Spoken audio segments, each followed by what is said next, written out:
Shalom, and welcome to What the Watchman Sees, a ministry that will sift through all of the social media noise to show you news of importance from the Most High's perspective.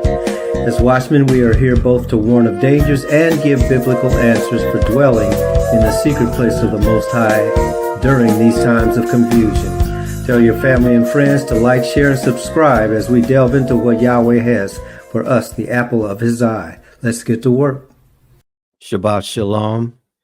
We're going to continue in our Bible study and take this time to meditate on the Most High's word during the Shabbat, during this time of reflection over things that he has already given us to consider.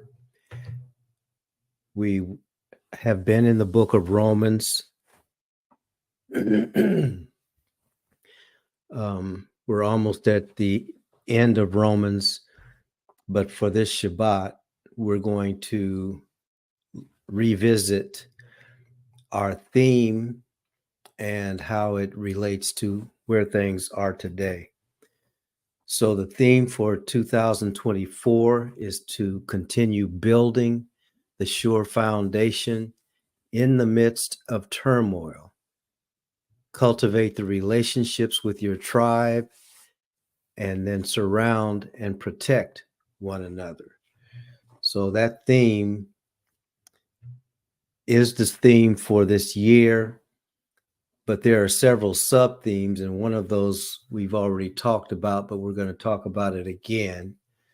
So we're going to be looking, first of all, from the viewpoint of our guiding scriptures, 2 Timothy chapter 2, verse 15, which tells us to study to show ourselves approved unto the Most High, workmen who need not be ashamed, rightly dividing the word of truth, and also that all scripture is God-breathed and is profitable for doctrine, for reproof, for correction, for instruction in righteousness, that the person of the Most High may be complete, thoroughly furnished unto every good work.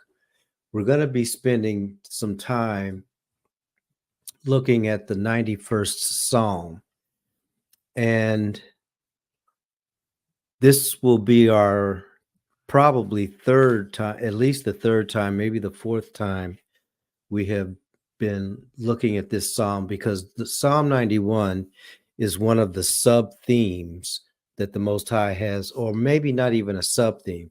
It's one of the threads that continues in our study that transcends years and transcends seasons. But it definitely is for this season. What we didn't mention the last time we talked about this, in its specificity, Psalm 91 is a psalm for people who are at war. And so when the Most High gave that through David, King David, he, as we all know, was a warrior. So we're going to read it as our background scripture, but then we're going to be looking at how to prosecute this war that we are currently in. So let's look at Psalm 91, verse 1. He that dwells in the secret place of the Most High shall abide under the shadow of the Almighty. I will say to the Most High, He is my refuge and my fortress, my Elohim, in him will I trust. Surely he shall deliver you from the snare of the fowler and from the noisome pestilence. He shall cover you with his feathers, and under his wings shall you trust. His truth shall be your shield and buckler. You shall not be afraid for the terror by night, nor for the arrow that flies by day, nor for the pestilence that walks in darkness, nor for the destruction that wastes at noonday. 1,000 shall fall at your side and 10,000 at your right hand, but it shall not come near you. Only with your eyes shall you behold and see the reward of the wicked. Because you have made Yahweh my refuge, even the Most High your habitation, there shall no evil befall you, neither shall any plague come nigh or come near your dwelling. For he shall give his angels charge over you, to keep you in all your ways. They shall bear you up in their hands, lest you dash your foot against a stone. You shall tread upon the lion and the adder, the young lion and the dragon shall you trample under feet. Because he has set his love upon me, therefore I will deliver him. I will set him on high, because he has known my name. He shall call upon me, and I will answer him. I will be with him in trouble. I will deliver him and honor him. With long life will I satisfy him and show him my salvation. Psalm 91. So we're not going to go line by line because we wanted to use this as the foundation for this meditation, which is actually going to be primarily in Luke, the Gospel of Luke. But again, this is a psalm for a person and a people that are operating in a state of war. If you don't know it now, you will soon know that that is the state of the world right now. The world is at war. And the people of the Most High, which most people don't understand, are actually at the center of that war, or the center in the sense that the war is being waged and it's coming through the people of the Most High. So that was the state that Yasharel was in when King David was establishing his territory, the territory that his ancestors had already been given, and he and his people were now in that territory. But in order to manifest the will of the Most High, they were constantly in conflict with those surrounding them. Okay, so they had to learn how to live in a state of war. And as this meditation is focused, that is true today also. Here's the difference. The Most High has a way for his people to fight, which is not the way of the world. So what you see going on in the world, regardless of the geographical location, is how human beings have decided to prosecute war. And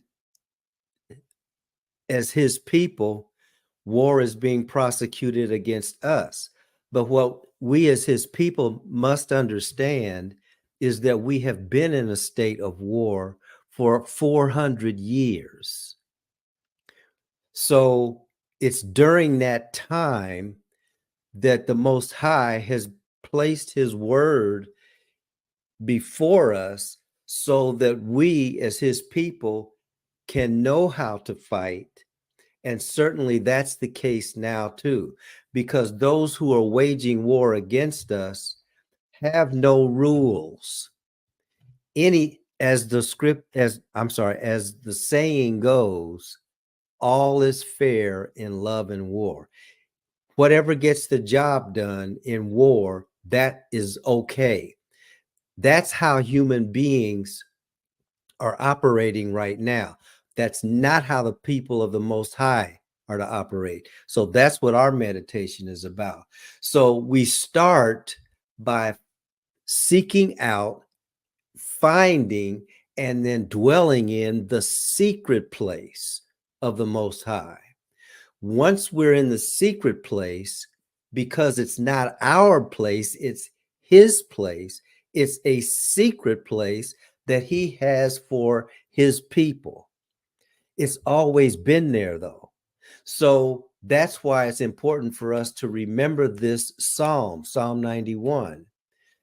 When things are bad, he has a place of refuge for us, his people. And that's what the second verse is saying. We have to declare that the Most High is our refuge and not a refuge of our own making. Okay. He is not only our refuge, he is our fortress. A mighty fortress is our God. That's what the psalmist and the hymnist wrote. Okay. So we trust in him. Once we know where the secret place is, once we abide in the secret place, we can trust in him to be our refuge. We can trust in him to be our fortress. He does the work of warfare, but he has a way for us, his children, to wage that war. And so we want to start with that. We're not going to go in any more detail right now with Psalm 91, except for me to encourage you to not only read Psalm 91 in its entirety, meditate on Psalm 91, and live that out, because that's going to sustain you in these evil days that we find ourselves. Okay. Father, bless you and keep you. Father, make his face to shine upon you and be gracious to you. Father, lift up his countenance upon you and give you his shalom.